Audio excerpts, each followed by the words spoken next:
It's one thing to donate part of your profits to charity. It's another thing to make incredible wine and have it only available at 2 locations.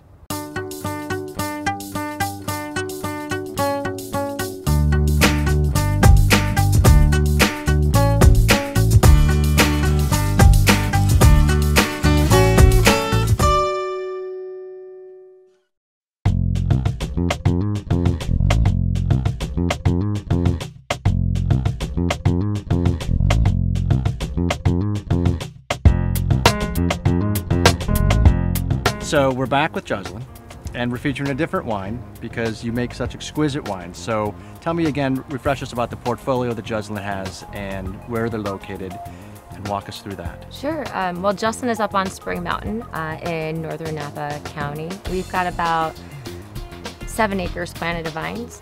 Every year we make a Cabernet Sauvignon and Paris blend. Both of them are unique styles that we distribute out to the country in the few markets that we're within, and of course sell them to our wine club and other wholesale outlets. In addition to that, we make a few wines that are just kind of really special pet projects that mean a lot to us as vintners, and it's just people. The first wine is the rosé. The rosé was featured as the first rosé ever on Cellar Angels about a year ago. Yep.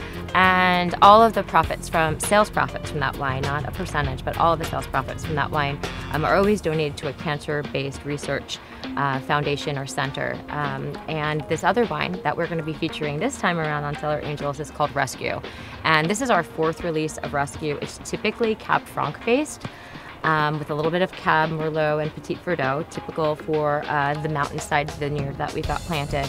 And 100% again of the sales profits are donated back to an animal-based charity. So it sounds as if Juslyn really just exists to give back. Pretty much. All the profits are going to philanthropic organizations, and your winemaker gets to pick and choose which wines they want to make, and that's all the fruit, estate fruit from Spring Mountain? Absolutely. So what excites the owners of Juslyn, and why do they want to give back so much? Well, I think what's really, it strings through the 3 of us, Perry and Carolyn, the owners, financial owners of Juslyn, and myself, is that none of us were born with silver spoons, right? And we worked really hard, and along the way people took chances on us, and I think it's integral when you have reached a level of success that everything else is just kind of, it's more, you know, it's just whatever, candy. Gravy, right. Gravy, that's what they say, gravy.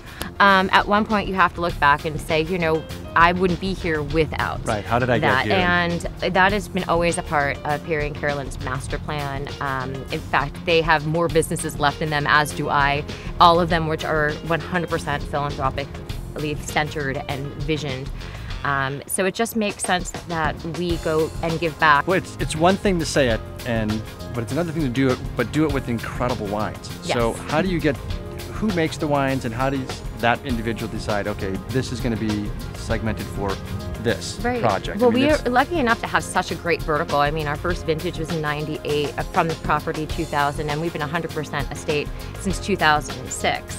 So much so, and the Rescue's been such a hit that in 2012 and 13, we are actually making a single varietal Cab Franc because the wines have been so incredible and the yields and the volumes in those vintages so robust. So we're actually going to barrel down and bottle up the Cab Franc, just a barrel for our wine club, and again, save the rest for the Rescue. And for the lay people, a barrel is only 25 cases. Exactly. So it's a tiny, tiny amount that won't even reach the public consumption outside of the list or some private. Give me a straw, I drink it right from the barrel. There you go. Well, thanks for having us back. Thank you. You're very welcome. So thankful for Stephanie for sharing part of the Juslyn story. We really appreciate her, the efforts, and the wine is exceptional. Do yourselves a favor, get some of this wine, and thank you so much for your support.